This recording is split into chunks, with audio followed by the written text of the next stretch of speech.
To try to describe the concept of sweet is futile. I mean, to truly understand sweet, one must directly experience it, taste it, savor it, relish it. And that is where I come in.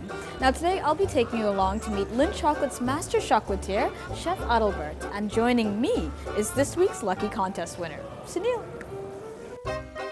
Today's guest, Sunil, a senior software engineer by profession, food fanatic by choice. I'm excited to have lunch with Nirupama. She is also a food lover, and let's try to compete each other, and the final winner will be me. Sunil? Hi. Hello, Nirupama. Nice to meet you. So you are this week's contest winner? Yeah, of course. Congratulations. Thank you. You're a smarty. How did you know the answer to that question? Of course, everyone knows. Everyone knows?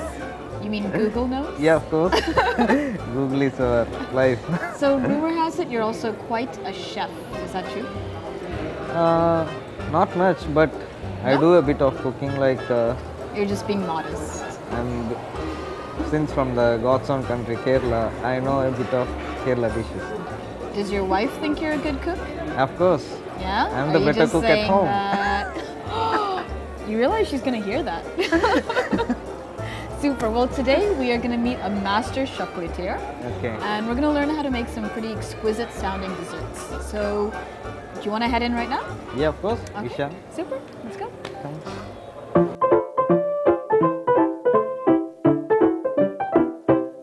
Well, Sunil and I were going to be spending the morning with Swiss chef Adalbert Boucher, who has been a master chocolatier with Lindt Chocolate for 8 years now. This rosy-faced, bright-eyed chef, though he doesn't look it, is actually 68 years old. His secret? 100 grams of Lindt chocolate every day. Now that's my kind of diet. Tra-la-la-la-lee, as happy as a chappy can be, like the birds and all the bees. Well, Sunil and I are here with Chef Adalbert, who is going to enlighten us with a few chocolatey pearls of wisdom. So, Chef, you have every 11-year-old boy's dream. You get paid to be around chocolate all the time. How did you get into professional chocolate making? As professional, of course, later, but as a boy, I was always having chocolate coming from Switzerland. So, going into that trade was actually quite a good time for me.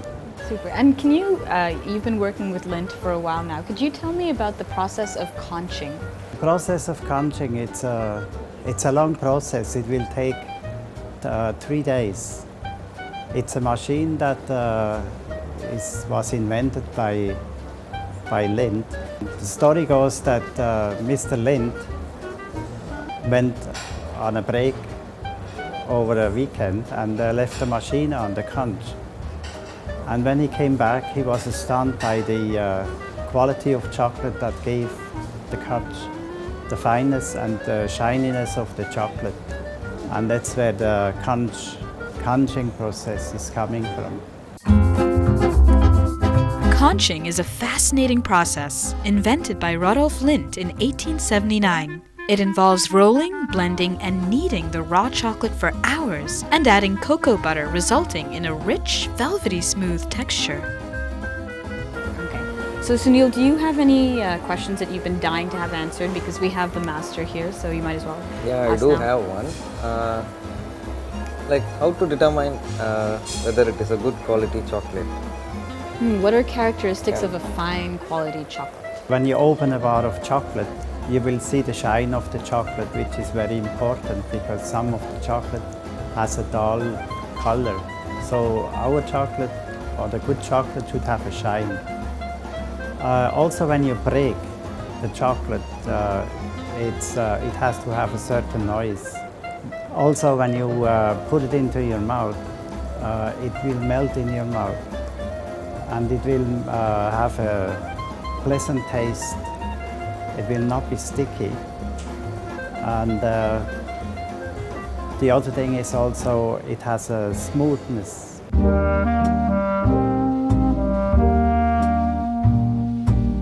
So Chef, what is this giant vat of gooey looking chocolate? Well, that's what we call as professionals couverture. The chocolate is for professional to make pralines, to spoil your Waistline. yeah, to spoil your waistline. Yes. So that's what we make the pralines for, and we can make cakes and pastries and all kinds of goodies, like you said. Yes. So after talking about it so much, Chef, do you have anything that perhaps we could sample? Yes, we do have something Yes? to sample. And from up his sugar-coated sleeve, Chef pulled out the molten lava cake, which erupted tantalizingly with smoking hot, gooey chocolate liquid. It engulfed us instantaneously, and I had no choice but to surrender to my fate. Death by molten lava chocolate cake. Yes. Cheers. Thoughts, Sunil? Yeah, that was very nice. Well, Chef, that lava cake was fantastic. I'm guessing there's more to come in the workshop? Yeah, there's more to come in the workshop. Yeah. Okay. So Sunil and I joined a room full of eager, hungry ladies, all there for one purpose and one purpose only, to learn the sweet secrets that Chef Adalbert had hiding up his pristine white sleeve.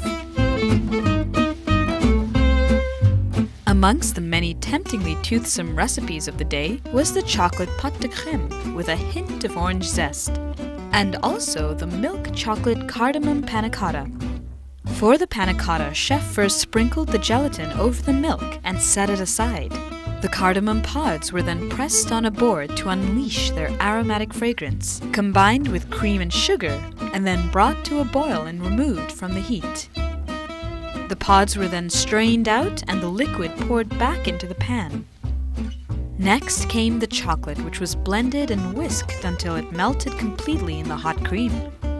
The milk gelatin was added and whisked, and finally the mixture was strained into a bowl and then cooled for 6 hours. We all got the chance to taste the final product, and it was a dream, a divine desire, the Tom Cruise of the panna cotta world. I had a little bit of trouble sharing with Sunil, just a bit. The end of the workshop fast arrived, but it had been extremely fulfilling, both mentally and in the belly.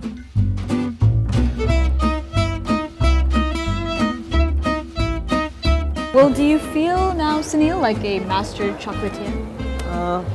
Not as a master, but at a layman, I can try something good at home. So are you going to cook for your wife? Are you going to make her an elaborate Lindt chocolate Yeah, of course, dessert? I'll be sharing this with That my better be wife. is that a promise?